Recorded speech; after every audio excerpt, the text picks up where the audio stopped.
اب سیرت کے دوسرے سبق کی طرف چلتے ہیں۔ تو دوبارہ میں عرض کر دیتا ہوں، آج کی نشست میں نبی کریم صلی اللہ علیہ وسلم کی پوری سیرت کا نچوڑ آپ کے سامنے رکھ رہا ہوں۔ نچوڑ بھی آ جائے گا اور سیرت کی ان بنیادوں پہ استوار ہے وہ بھی سامنے بات آ جائے گی، اور آ رہی ہے آپ کے سامنے۔ سیرت کا دوسرا سبق حرکت ہے۔ یہ نہیں کہ آپ مومن ہو گئے، آپ نے شرک نہیں کیا، آپ مسلمان ہو گئے، اب ہاتھ پہ ہاتھ رکھ کے بیٹھ جائے بس میں مومن نہ اور کچھ بھی نہیں کرنا نا۔ اگر مومن ہو، اور یقیناً انشاءاللہ مومن ہوں گے، آپ کو میدان عمل میں اترنا پڑے گا، میدان عمل میں اترنا پڑے گا، حرکت کرنی پڑے گی۔ یہ نہیں کہ آپ نے اسلام قبول کر لیا، میں نے اسلام قبول کر لیا، ہاتھ پہ ہاتھ رکھ کے بیٹھ گئے، اب کچھ بھی نہیں کرنا، سود کھانا، زنا کرنا، لواطت کرنی، شراب پینی، ہر قسم کے جائز ناجائز کام کرنے، حلال حرام کی کوئی پرواہ نہیں کرنی، بیٹھنا ہے۔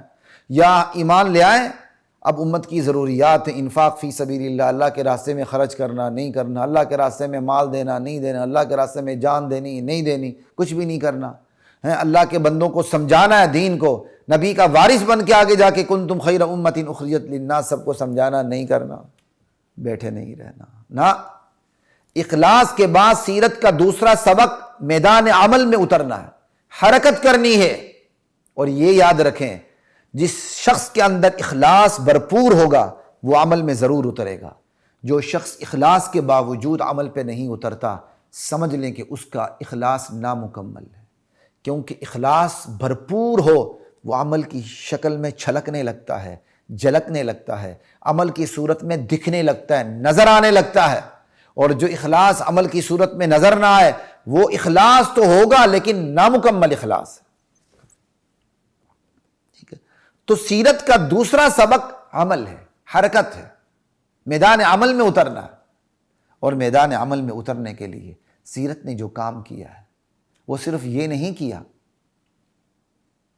کہ عمل کرو عمل کرو عمل کرو، نہیں، اس کے ایک پیراڈائم سامنے رکھا ہے، اس کے ایک سٹرکچر سامنے رکھا ہے، اس پر چلنے کا طریقہ سامنے رکھا ہے۔ تو پوری سیرت النبی کو آپ سامنے رکھیں قرآن و سنت کی روشنی میں، تو امت کو عمل پہ اتارنے کے لیے سیرت النبی سے ہمیں کیا سبق ملتا ہے؟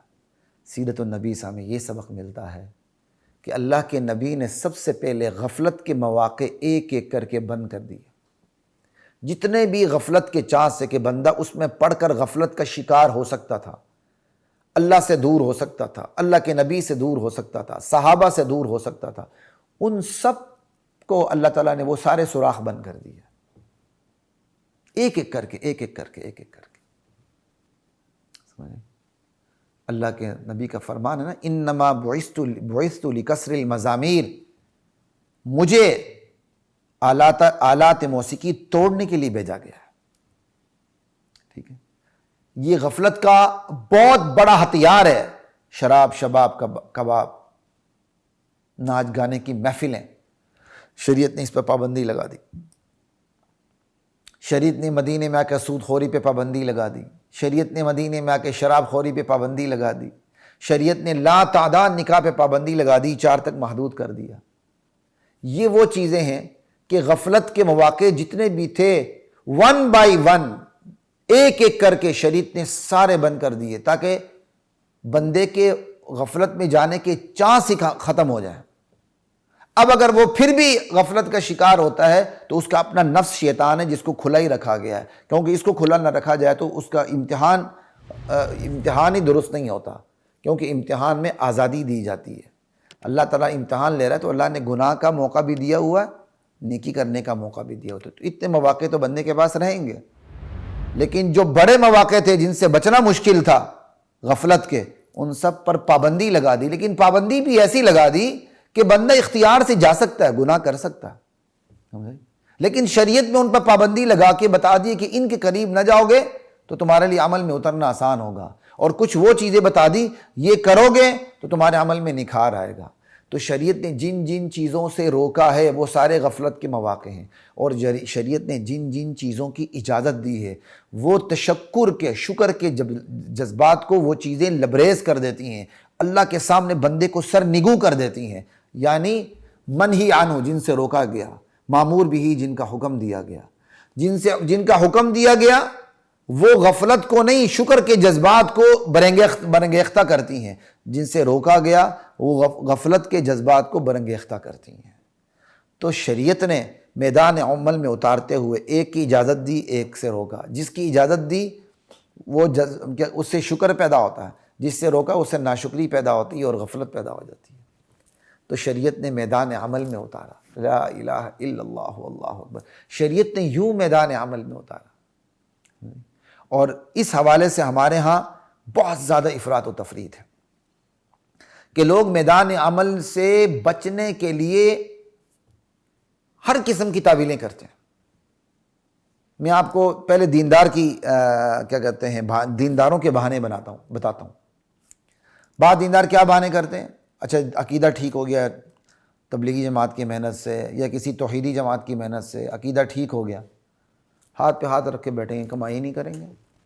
اور خصوصاً یہ بیماری ہمارے تبلیغی بھائیوں میں بہت ہے، نمازوں پہ زور، تہجد پہ زور، اشراق پہ زور، چاش پہ زور۔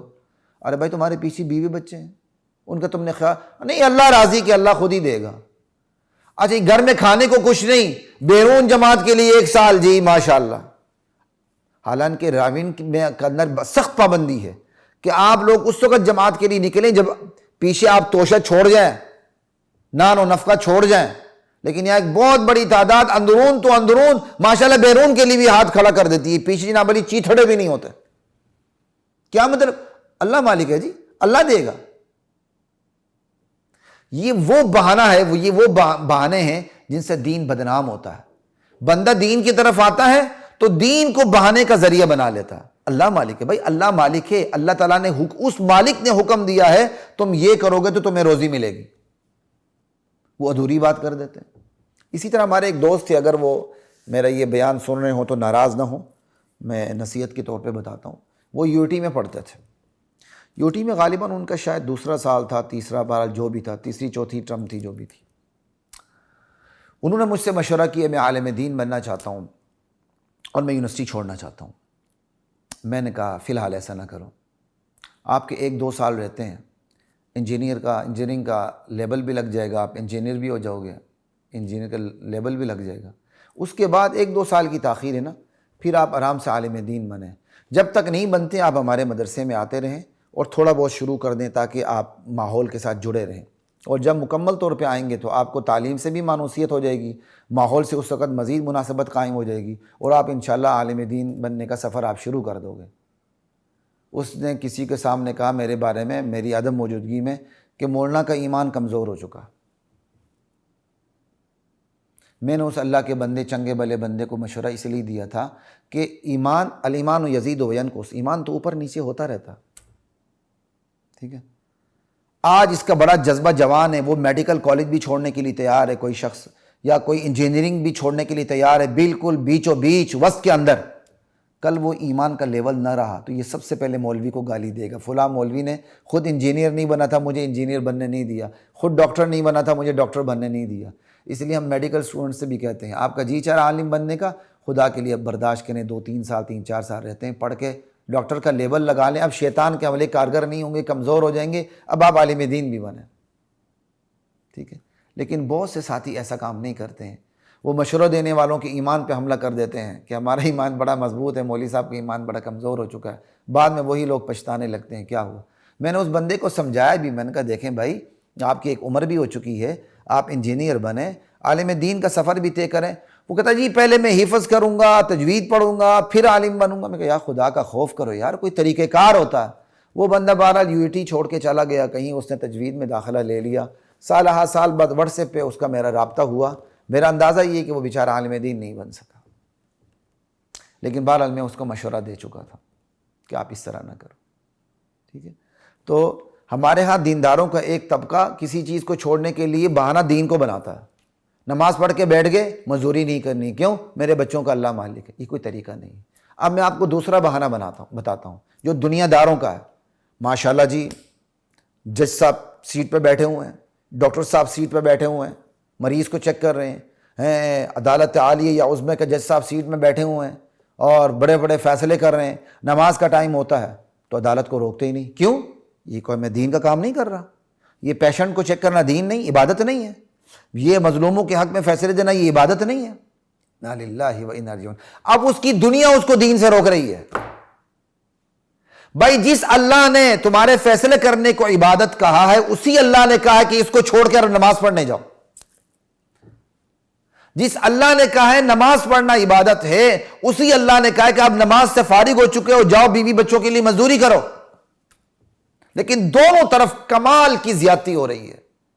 دنیا پہ بیٹھا ہوا شخص اپنی دنیا کو دین بتا کے دین سے دور ہو رہا ہے، اور دین کے اوپر جو بیٹھا، دین پر عمل کرنے والا شخص ہے، دین کو بہانہ بنا کے جائز اور جو فرض دنیا ہے اس کو بھی کمانے سے رک رہا ہے۔ نہیں، ہمارے نبی نے یہ نہیں کیا۔ سیرت کا دوسرا سبق عمل ہے، حرکت کرنا ہے۔ وہ حرکت دین کے لیے بھی ہے، وہ حرکت دنیا کے لیے بھی ہے۔ دین کے تقاضوں کو پورا کرنے کے لیے بھی میدان عمل میں اترنا ہوگا، اور دنیا کے تقاضے، بیوی بچوں کے تقاضے، رہن سہن کے تقاضے، خاندان کے ساتھ تعلقات کے تقاضے، صلہ رحمی کے تقاضے، رحم دلی کے تقاضے، یتیموں کے ساتھ اچھے سلوک کے تقاضے، معاشرے میں رہنے کے تقاضے، رواداری کے تقاضے، یہ سارے تقاضے بھی پورے کرنے ہوں گے۔ یہ ہے عمل، میدان عمل۔ میدان عمل میں دین کے بھی تقاضے پورے کرنے ہیں، میدان عمل میں دنیا کے بھی تقاضے پورے کرنے ہیں۔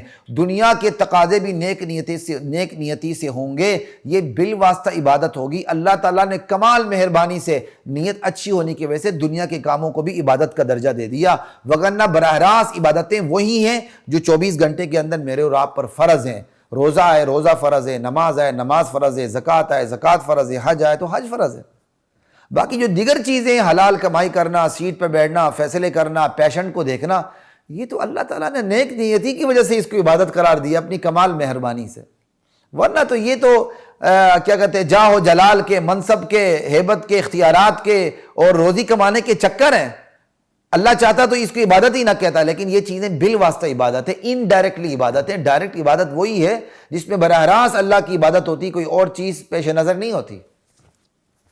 تو خیر، میں آپ کو یہ بات بتا رہا تھا، سیرت کا جو دوسرا سبق ہے، سیرت کا دوسرا سبق کیا ہے؟ وہ ہے عمل، حرکت، کہ جس وقت جس عمل کا تقاضا ہو شریعت کی روشنی میں وہ عمل کرنا ہے، چاہے وہ عمل دین کا ہو، چاہے وہ عمل دنیا کا ہو۔